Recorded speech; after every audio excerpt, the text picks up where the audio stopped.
Good morning student. तो जैसे कि मैंने आपको पुनरावृत्ति के कुछ क्वेश्चन दिए थे वो आप नहीं करेंगे, कोई बात नहीं, मत करो। मैं तो यही समझूंगा कि आपके सबके हो गए।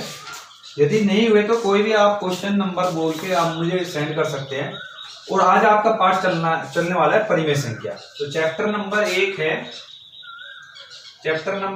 है हमारा परिमेय संख्या। अब परिमेय संख्या क्योंकि आपको सबसे जो 6th क्लास में आपको पढ़ाया होगा सोनू सर ने, तो वहां पे भी आपको बताया होगा कि परिमेय संख्या होती क्या है। तो बेटा परिमेय संख्या होती है जिन्हें हम p बटे q की फॉर्म में लिख सकते हैं, मतलब जिनके हम अंश और हर के रूप में लिख सके वो होती है परिमेय संख्या।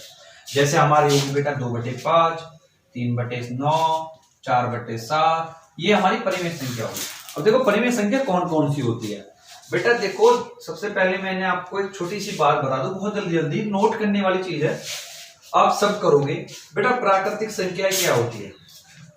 प्राकृतिक संख्याएं वो होती है जो 1 से शुरू होती है और इंफिनिटी तक चली जाती है, ठीक है। और सम संख्याएं क्या होती है? सम संख्याएं भी होती है जो 2 से डिवाइड हो जाती है, 2, 4, 6, 8, 10, 12, या ये बोल दो जिनके बाद में 0, 2, 4, 6, 8 वर्ड कोई सा भी हो वो सम संख्याएं। अब आती है हमारी विषम संख्याएं। विषम संख्याएं कौन सी होती है? तो बेटा विषम संख्याएं होती है 1, 3, 5, 7, 9, 11, मतलब जो हमारी सम नहीं होती वो भी सम है।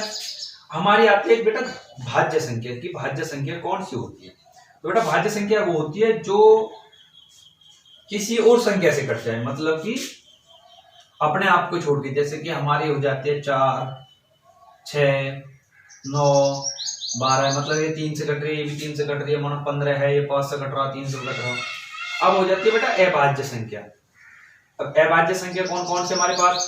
अब देखिए बेटा अभाज्य संख्या हो जाती है हमारे पास सबसे पहले 2, ठीक है, क्योंकि बेटा अभाज्य संख्या का एक रूल होता है, वह संख्या जो एक और खुद को, देखो बेटा पहले भाज्य संख्या का रूल बताने वाला हूं आपको, भाज्य का नहीं बताया। भाज्य संख्या का रूल होता है जो संख्या एक और खुद को छोड़ के किसी संख्या से कट जाए, मतलब एक और खुद को छोड़ के किसी संख्या से कट जाए। अब बेटा देखो सबसे पहले मैं आपको बताऊं भाज्य संख्या में, जैसे हमने ले लिया 1, तो बेटा देखो रूल कह रहा है कि 1 से कट रही है तो वो भाज्य संख्या नहीं मान सकते हम उसको, क्योंकि 1 से तो सारी संख्या कटेगी, तो 1 तो हो ही नहीं सकता भाज्य संख्या। अब देखो बेटा 2, तो 2 को हम भाज्य संख्या क्यों नहीं मान सकते? क्योंकि वो एक और खुद से कट रहा है, उससे अलग किसी और से नहीं कट रहा। अब 3 को भी नहीं मान सकते हम भाज्य संख्या। 4 को देखो बेटा 4 से भी कट रहा है, 1 से भी कट रहा है और 2 से भी कट रहा है, तो मतलब कि ये भाज्य संख्या है 4।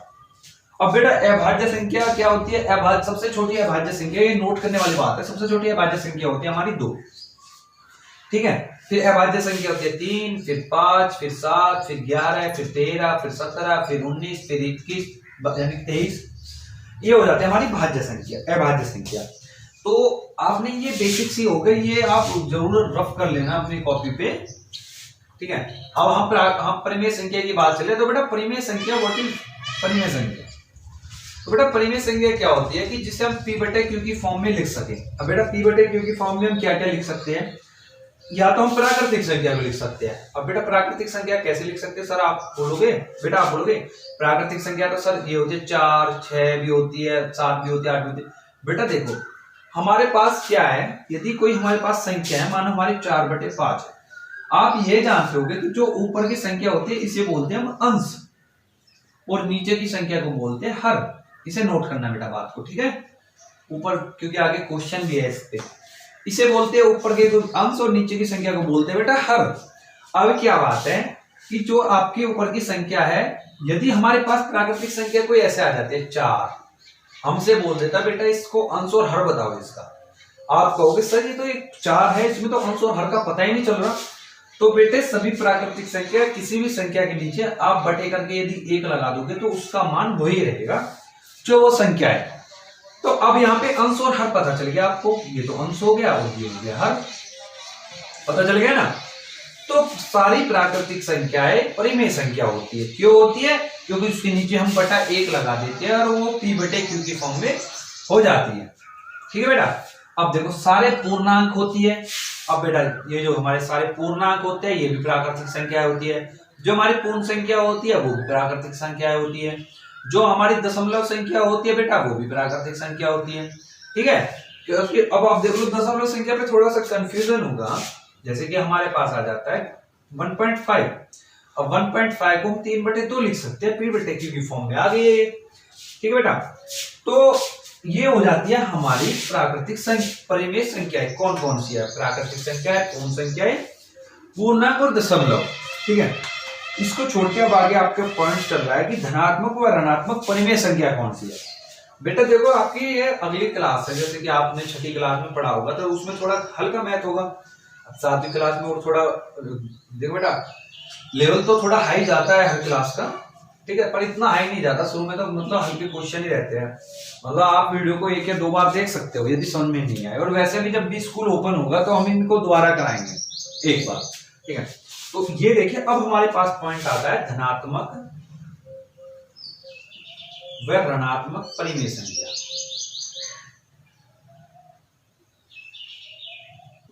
परिमेय संख्या, अब बेटा देखो जल्दी जल्दी देखो, धनात्मक परिमेय संख्या क्या है। अब आप देख रहे हो कि धनात्मक को हम प्लस बोलते हैं और ऋणात्मक को हम माइनस बोलते हैं।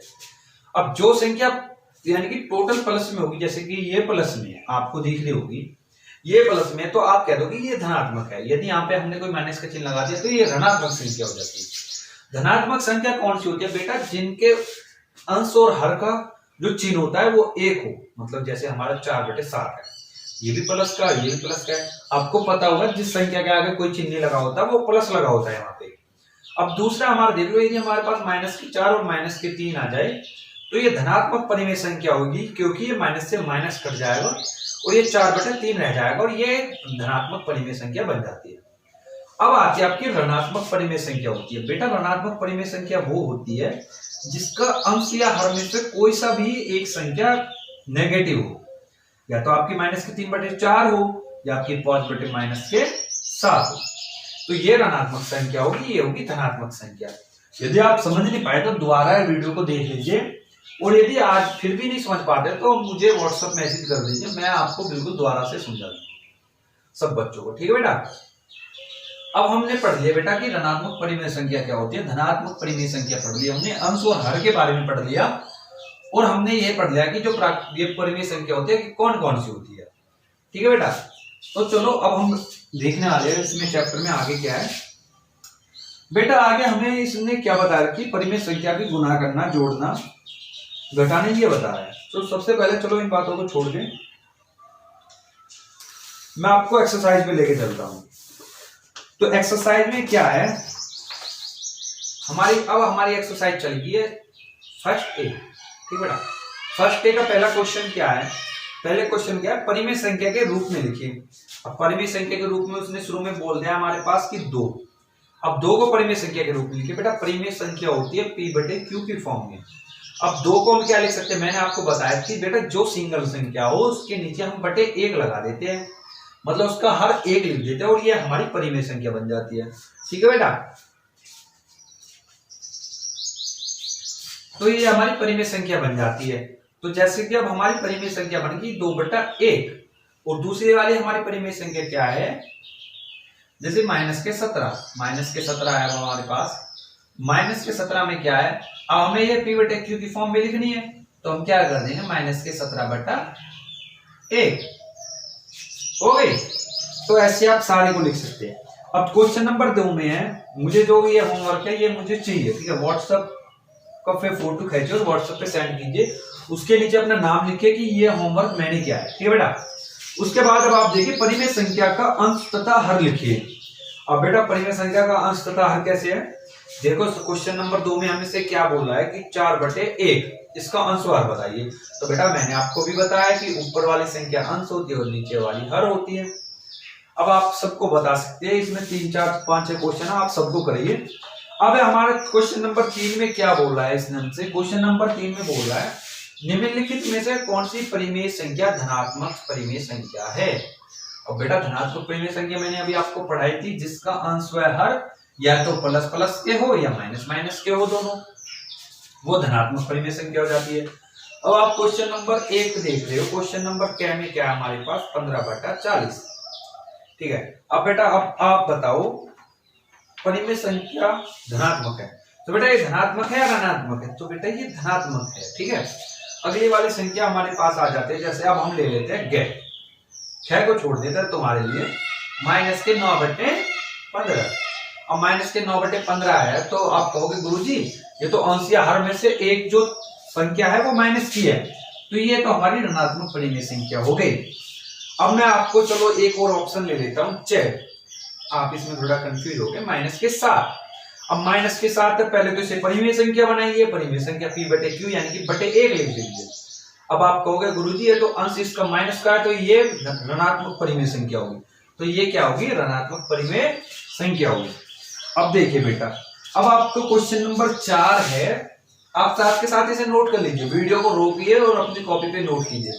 ये बेटा सारा होमवर्क मैं आपकी फेयर कॉपी पे चेक करूंगा बिल्कुल आपके स्कूल खुलने के बाद, ठीक है। अब चौथे वाले जो क्वेश्चन है, फोर्थ क्वेश्चन में क्या है कि परिमेय संख्या ऋणात्मक है। अब ये पूछा कि ये ऋणात्मक है या नहीं है, तो बेटा वही वाली बात है, क्वेश्चन नंबर 4 के फर्स्ट में बोल दिया है 4/3, तो बेटा ये धनात्मक है यानी कि ऋणात्मक नहीं है, ये तो धनात्मक है। 6 में देखिए, अब आप चलो 6 को छोड़ के ग में देखिए, 5/-7। अब आप कहोगे अंश या हर में से एक संख्या माइनस की है, तो मतलब कि ये ऋणात्मक परिमेय संख्या है, ठीक है। अब आप ले लीजिए कि -6 यानी कि -3/7, तो बेटा ये भी ऋणात्मक संख्या है क्योंकि अंश और हर में से एक संख्या माइनस की है, ठीक है बेटा। अब आप आज इतने क्वेश्चन रहने दिए 4, और इन 4 क्वेश्चनों को करके जो भी इसके क्वेश्चन बचे हैं मुझे व्हाट्सएप पे फोटो भेज कर उसके साथ अपना एक नाम लिख के सेंड करना, ठीक है बेटा। सभी बच्चों को काम करना है, कोई भी लापरवाही नहीं करेगा, और यदि कोई पेरेंट्स है तो वो भी अपने बच्चों को इस तरह दिखा सकता है। तो ओके स्टूडेंट, कल मिलते हैं।